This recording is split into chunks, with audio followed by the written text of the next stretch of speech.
Plano de Requalificação do ICB-UFMG, uma experiência participativa de projeto e arquitetura.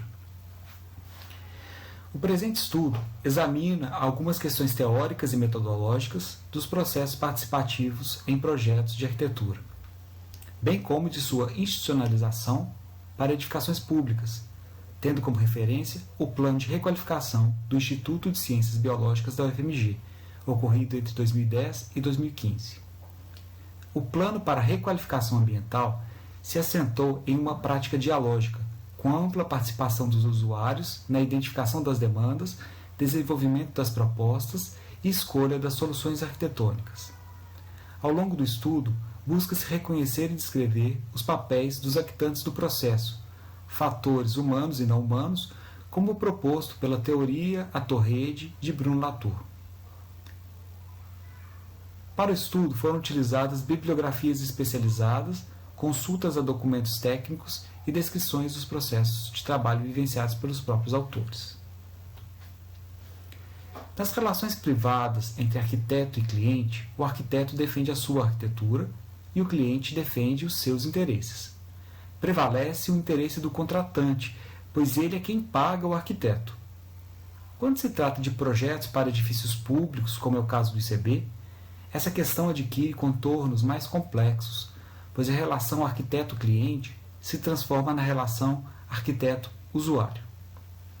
Assim, o arquiteto não pode defender a sua arquitetura, mas a arquitetura do coletivo, do público. O usuário, por sua vez, não pode subordinar o arquiteto aos seus desejos, pois ele não é o dono do negócio. Portanto, parece não haver outra forma mais ética de trabalho que a colaboração entre arquiteto e usuário. O plano do ICB foi desenvolvido dentro dessa perspectiva. A participação dos usuários pode funcionar bem quando, no momento da concepção, são dadas as devidas condições. Porém, isso nem sempre é possível. Nesse caso, a chamada arquitetura aberta pode ser uma alternativa para proporcionar uma participação ao longo do tempo, como preconiza John Bracken. O ICB foi concebido em 1970, possui 46 mil metros quadrados em arquitetura aberta, o que beneficia sua requalificação. O Instituto conta com o reconhecimento internacional e lidera o número de patentes e publicações da UFMG. Em função disso, sua comunidade demanda ambientes altamente especializados, a fim de assegurar o rigor científico. E isso é um dado fundamental para seus projetos de arquitetura.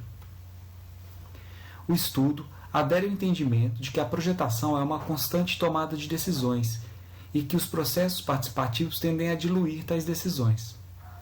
Amadurecendo a análise para não incorrer no erro de romantizar a descrição como um simples jogo de voluntarismos subjetivos, é preciso reconhecer os diversos actantes que tensionam o processo em todas as direções, inclusive com forças em sentidos opostos, o que dificulta, atrasa ou inviabiliza algumas questões, tornando o processo muito complexo. Grande parte do compromisso ético da arquitetura republicana se fundamenta na condução dessa complexidade para obter uma obra que obedeça ao interesse público e não de pequenos grupos. Os actantes reconhecidos nos processos do ICB foram os seguintes: gerenciais, políticos, técnicos, usuários e atores não humanos, como normas, condições físicas, disponibilidades tecnológicas, prazos e questões financeiras. O plano institucionalizou a Comissão de Espaço Físico, uma assembleia dedicada a discutir e encaminhar assuntos arquitetônicos. A assembleia foi conformada com representantes dos diversos grupos do ICB, de modo que os assuntos tratados ali reverberariam em toda a sua comunidade. Entre uma reunião e outra, os membros levavam as questões da assembleia para um diálogo maior com as comunidades locais, espraiando a discussão. Dava-se, portanto, um trabalho de ampliação, diálogos das comunidades, e de síntese, diálogos na Comissão de Espaço Físico. O plano se submetia a críticas públicas a fim de testar sucessivamente as hipóteses. Somente quando uma hipótese de projeto se mostrava forte o suficiente para não ser refutada, ela era incorporada ao projeto final.